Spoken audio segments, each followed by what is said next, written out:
చంద్రబాబు నాయుడు ఒకవేళ ముఖ్యమంత్రిగా ఉంటే సంపద సృష్టించే వాళ్ళం, ప్రభుత్వ భవనాలను తాకట్టు పెట్టేవాళ్ళం కాదు అని తెలుగుదేశం పార్టీ నాయకులు చెబుతున్నారు సార్. జగన్ అధికారంలోకి వచ్చిన తర్వాత చాలా కొన్ని గవర్నమెంట్ అసెట్స్ని తాకట్టు పెట్టారు.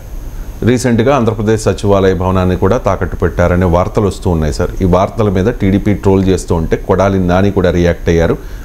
తాకట్టు పెట్టడంలో తప్పే ఉంది అని చెప్పి ఒకసారి బయట ప్లే చేయండి. ప్రభుత్వ ఆస్తులు తాకట్టు పెట్టకుండా బ్యాంకులో లోన్ ఇస్తారా? ప్రభుత్వ ఆస్తి తాకట్టు పెట్టకుండా బ్యాంకులో లోన్ ఇస్తాడా? పలానా తాకట్టు పెట్టాలి, పలానా తాకట్టు పెట్టకూడదు, పలానాది మార్టిగేజ్ చేయాలి, పలానా షూటీ చేయాలని ఏమన్నా డాక్టర్ బిఆర్ అంబేద్కర్ గారు రాజ్యాంగంలో రాశారా? సెక్రటేరియట్ అని చంద్రబాబు గడిదా? ప్రభుత్వం అంది. ప్రభుత్వం డబ్బులు కావాల్సి వచ్చినప్పుడు, ప్రజలకు అవసరమైనప్పుడు, బ్యాంకుల్లో డబ్బులు కావాల్సి వచ్చినప్పుడు మార్టిగేజ్ చేస్తారు, తాకట్టు పెడతారు, మళ్ళీ డబ్బులు కడతారు, రిలీజ్ చేసుకుంటారు. సెక్రటేరియట్ అని బాబు గడి సొత్తా, చంద్రబాబు గడి సొత్తా? ఇది తాకట్టు పెట్టారు, అది తాకట్టు పెట్టారంటే వీడు పెట్టినవే పెట్టాలా? చంద్రబాబు నాయుడు పెట్టినటువంటి ఆస్తులు తాకట్టు పెట్టాలి? రూల్ ఉందా? రాజ్యాంగంలో రాసి ఉందా పలానా ఆస్తి పెట్టాలి, పలానా ఆస్తి పెట్టకూడదు? అది ప్రభుత్వం ఇష్టం. రైట్ సార్, ప్రభుత్వం ఇష్టం, మేము తాకట్టు పెట్టుకుంటాం, తప్పే ఉంది అంటున్నారు. కొడాలి నాని అలా కాకుండా ఇంకో రకం మాట్లాడితే కొడాలి నాని ఎందుకైతాడు? So that is the true style of Kodali Nani. So leave it అంతే. ఇప్పుడు ఆయన టీడీపీ పైన ఈ రకమైన అటాక్ చేస్తున్న స్పెషలిస్టు. ప్రతి పార్టీలో కొంతమంది స్పెషలిస్టులు ఉంటారు, వాళ్ళకు అసైన్ రోల్ ఉంటుంది.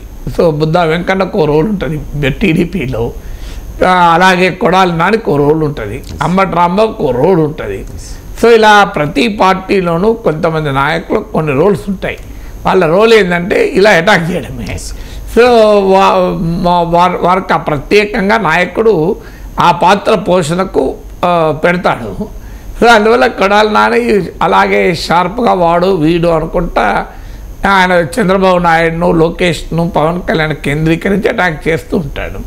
సో అందువల్ల దాంట్లో డిఫెండ్ చేసుకోవడానికి తమ ప్రభుత్వాన్ని అసలు ఇష్యూ సచివాలయం అని తాకట్టు పెట్టాడా, మరో ఆస్తి తాకట్టు పెట్టాడా? ప్రభుత్వ ఆస్తులు సచివాలయం అనే వరకు కొత్త సింబాలిక్గా ఉంటుంది. అంటే రాష్ట్ర ప్రభుత్వ కేంద్రం కనుక, కానీ రాష్ట్ర ప్రభుత్వ కేంద్రాన్ని తాకట్టు పెట్టారు, బిల్డింగ్లు తాకట్టు పెట్టేది. సో సచివాలయం అనే వరకు సింబాలిక్ అవుతుంది.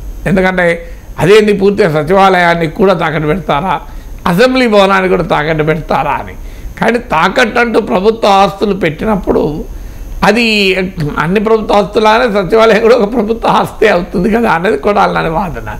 ఇష్యూ దానికన్నా కూడా అసలు అప్పులు రాష్ట్రంలోకి ఎన్ని ఉన్నాయి, ఈ అప్పులు అన్ప్రొడక్టివ్గా వాడారా, ప్రొడక్టివ్గా వాడారా, ఈ అప్పుల వల్ల ఆస్తుల సృష్టి జరిగి ఆదాయాలు మళ్ళీ వచ్చే అవకాశం ఉందా, లేకుంటే అలాగే అప్పుల ఊబి క్రియేట్ అవుతుందా, వడ్డీలు కిస్తీల భారం ఎంత, సో అప్పుల వల్ల జరుగుతున్నటువంటి ఆర్థిక ప్రగతి ఎంత, ప్రజా సంక్షేమం పేరిట అప్పులు దుబారా అవుతున్నాయా, రుణ భారం ఎంత పెరుగుతుంది, ఈ డిస్కోర్స్ జరగాలి.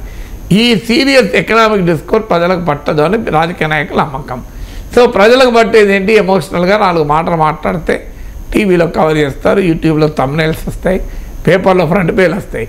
సీరియస్ ఎకనామిక్ డిస్కోర్స్ జనం ఎవరు సీరియస్గా తీసుకోరు అని. అందువల్ల పబ్లిక్ డిస్కోర్స్ను ట్రివిలైజ్ చేయడం అవుతుంది.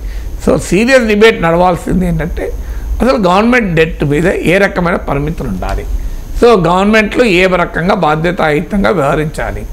5 ఏళ్ళ అధికారంలో ఉన్న ప్రభుత్వము 50 ఏళ్ల పాటు భారంగా ఉండే అప్పు సృష్టించవచ్చా? దీనిపైన కదా పొలిటికల్ డిస్కోర్స్ జరగాల్సింది. వ్యక్తులు వ్యక్తిగతమైన పొలిటికల్ డిస్కోర్స్ ఉపయోగం ఏంటి?